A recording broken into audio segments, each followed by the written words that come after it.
Questioning things, but हमें questioning के लिए किसने रोका? क्या हमने खुद अपने आप को रोका हुआ? नो। फिर ब्राह्मणकर सोसाइटी जो ज़माने में उनको लगा कि अभी हम लोग उस लेवल पे नहीं है जहाँ पे हम क्वेश्चन करें, या फिर हम अगर वो बता भी दे तो हम उस बात को समझ भी नहीं पाएंगे, तो उन्होंने हमें रोक दिया कि अभी आप क्वेश्चन ना करिए, अभी आप सिर्फ उस बात को फॉलो ही करिए। A kind of followership was being played there. लेकिन अब ये टाइम खत्म हो चुका है, अब हमें क्वेश्चन कर लेना चाहिए। लेकिन अभी भी हम लोग उसी पुराने माइंडसेट में बैठे हुए हैं और चीज़ों को आंख बंद करके फॉलो कर रहे हैं।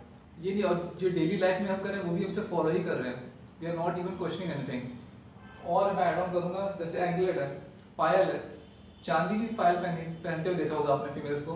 सोने की पायल देखी आपने? डायमंड की, तांबे की, क्यों नहीं देखी? सिल्वर जो है वो ठंडा होता है, इट्स कूल। पैर में पहन रहे हम लोग, तो अगर बॉडी हाई, तो बॉडी जो है, बॉडी का जितना भी टेम्परेचर है उसको हम कंपेयर करें तो हाई टेम्परेचर ऊपर बॉडी में और एब्डोमेन के नीचे लो टेम्परेचर। तो हाई जो heat flows from high temperature to low temperature, heat हमेशा हाई टेम्परेचर से लो टेम्परेचर की तरफ फ्लो करती है। तो it was specially designed for females only, क्योंकि मेल्स जो है उनका जो रिप्रोडक्टिव ऑर्गन है, जो टेस्टिकल्स हैं वो बॉडी के बाहर हैं और वो अपने आप ही अपना टेम्परेचर रेगुलेट कर देते हैं। आपने बायो में पढ़ा ही होगा कि फीमेल्स में सारा जो रिप्रोडक्टिव सिस्टम है इनसाइड द बॉडी है, तो हीट निकलने की कोई जगह नहीं उसमें, तो फीमेल्स की हेल्थ के लिए काम किया गया है। इसलिए मेल्स चांदी नहीं पहनते पैरों में, मेल्स तांबा पहनते हुए देखा होगा आपने, या फिर कोई और मेटल पहनते हुए आपने देखा होगा। क्योंकि फीमेल्स के लिए हमने स्पेशली हमने जो हमारे जो पूर्वज से उन्होंने बहुत ही साइंटिफिकली इसको डिजाइन किया है कि वो चांदी ही पहने पैरों में। माथे में जब वो टीका देखा होगा पहनते हुए शादियों में, वो सोने का होता है, इट्स नेवर ऑफ सिल्वर। लेकिन ये सिल्वर ही रहेगा, सोना कभी नहीं होगा, ताकि वो टेम्परेचर मेंटेन किया जा सके। Same goes for mangalsutra also, same goes for kada also.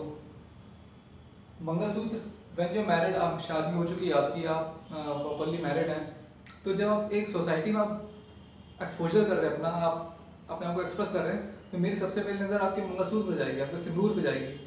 मुझे इतना पता चल जाएगा कि आप मैरिड हैं, you are engaged with someone. तो मेरा एक्सप्रेशन जो आपको लगेगा एक रेस्पेक्टेबल रहेगा कि you are already engaged with somebody, तो मैं आपको उस वजह से नहीं देखूंगा। लेकिन अगर आप तो मुझे लगेगा कि शायद आप अनमैरिड हैं, तो मेरा एक्सप्रेशन या एक अप्रोच आपके लिए एक अनमैरिड फीमेल की तरह होगा, एक मैरिड फीमेल की तरह नहीं होगा। तो मंगलसूत्र पहनने से पति की उम्र लंबी नहीं हो रही है, मंगलसूत्र पहनने से it's kind of female security only. तो आपको सिक्योरिटी प्रोवाइड कर रहा है कि आप जो लोग आपको जिस तरह से देख रहे हो वो यही देखें कि she is a married female.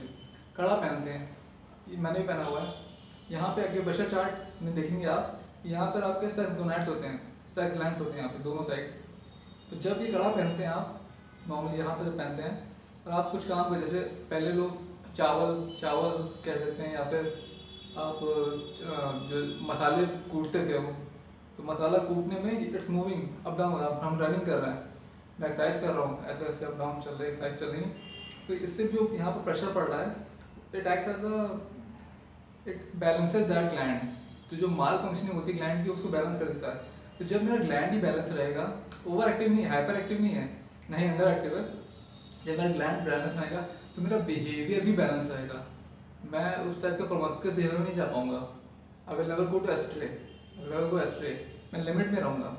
लेकिन अगर ये हाइप कर जाएगा, हाइपर हो जाएगा, तो आपको पता है कि वो थोड़ा सा बिहेवियर मिसकंडक्ट की तरफ चलने लगेगा। तो कड़ा इसलिए पहना जाता है ताकि आप बिहेवियर प्रॉपर रखें। तो ये सब चीज़ें हमें क्वेश्चन कभी नहीं करी, इसलिए मिला भी नहीं। लेकिन एक्यूप्रेशर चार्ट में ये प्रॉपर क्लियर है कि कड़ा पहनने का एक लॉजिक है। इवन सिक्किज्म में हमने देखा कि 5 का में एक का ये भी है कि कड़ा पहनने को उन्होंने बोला गया है। क्योंकि जब आप कड़ा नहीं ढंग से पहनेंगे, आपका कैरेक्टर ठीक नहीं रहेगा, आपका फोकस गलत जगह रहेगा। जब आपका फोकस ही गलत जगह रहेगा तो आप कभी सत्य की तरफ जा ही नहीं सकते हैं, आप उसी सब चीज़ों में फंसे रहेंगे। ग्लैंड कंट्रोल रहेगा, that's kind of a shortcut. वैसे तो स्पिरिचुअलिज्म के तरीके हैं, दूसरे तरीके हैं, this is also way, this one of the way for normal people. Family life में लोग रह रहे हैं, फिर भी उनके लिए कंट्रोल रखने के लिए यही तरीका है। So we have done with Anklet, we have Mangalsutra also, and Mahavir is also there. So I was talking about the questioning society. Mahavir एक करवट में सोते थे, एक साइड में सोते थे हमेशा, तो कभी करवट बदलते नहीं थे रात में।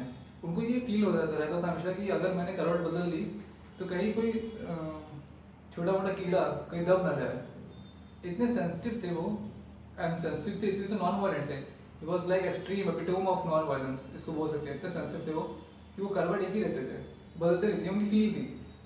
अब मैंने ये क्यों टॉपिक उठाया, क्योंकि जितने उनके स्टूडेंट्स थे, जितने शिष्य थे उनके, वो सब के सब एक ही करवट में सो रहे थे, वो सब के सब एक करवट में सो रहे थे। लेकिन क्या वो फील उनके पास थी? नहीं है। सेम विद रक्षाबंधन ऑल्सो, हम रक्षाबंधन मना रहे हैं, लेकिन क्या हमारा फोकस रक्षा पे है? इट्स अ काइंड ऑफ बंधन ओनली, ये सिर्फ बंधन ही है, अब रक्षा उसमें है ही, रह ही नहीं गई। रक्षाबंधन कहाँ हो रही है? 85%